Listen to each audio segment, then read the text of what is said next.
eu estou mostrando aqui as amostras 0 a 20 de um sinal discreto. E notem que o N aqui representa o índice da amostra, né? Então, eu tenho a amostra 0, a 1, a 2, a 3. Tenho amostras para N negativo também, que não estão sendo exibidas aqui, né? Esse gráfico continua indefinidamente para Ns negativos. Mas o N só admite valores inteiros, né? A gente chama isso de eixo do tempo normalizado, em que o eixo horizontal, na verdade, é o eixo das amostras.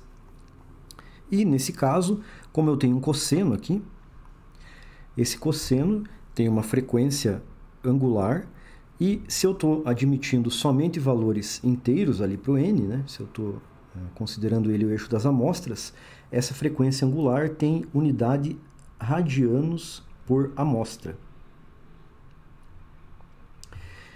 E nesse caso, quando o N só admite valores inteiros, acontece uma consequência interessante aqui nos sinais discretos.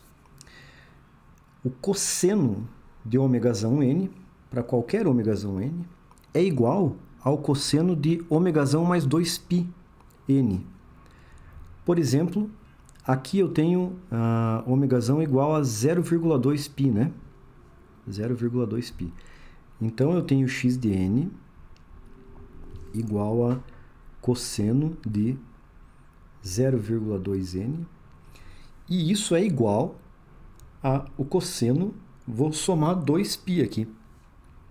Cosseno de 2,2πN. Que é igual também ao cosseno de 4,2πN. E assim por diante. Por que é que isso acontece?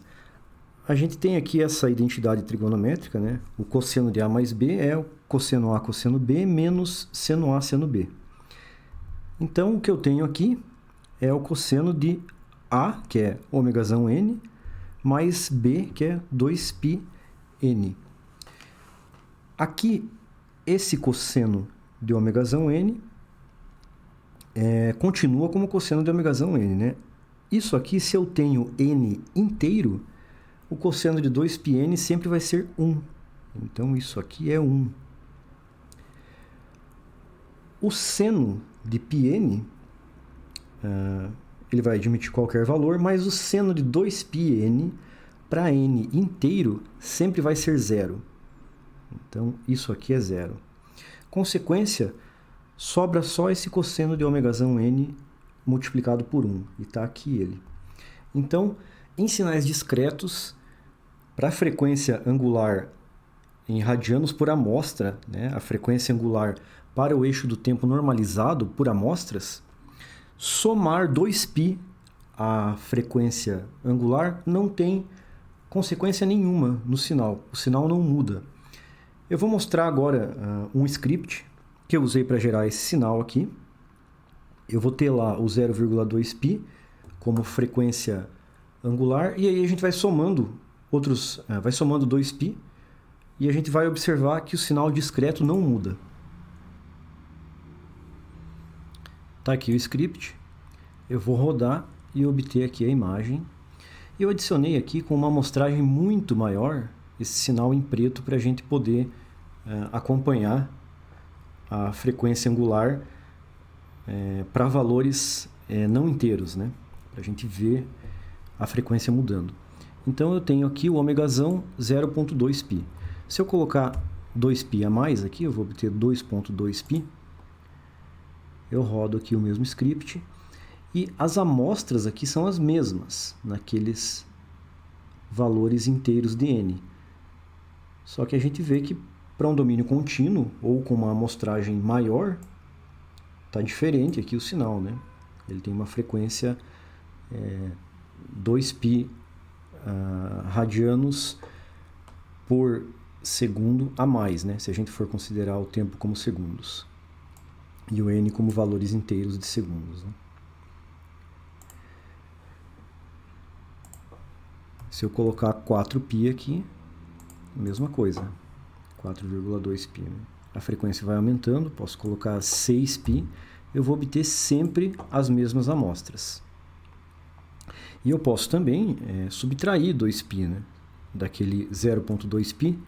Se eu subtrair 2, eu vou obter 0,2 menos 2 menos 1,8, 1,8 π.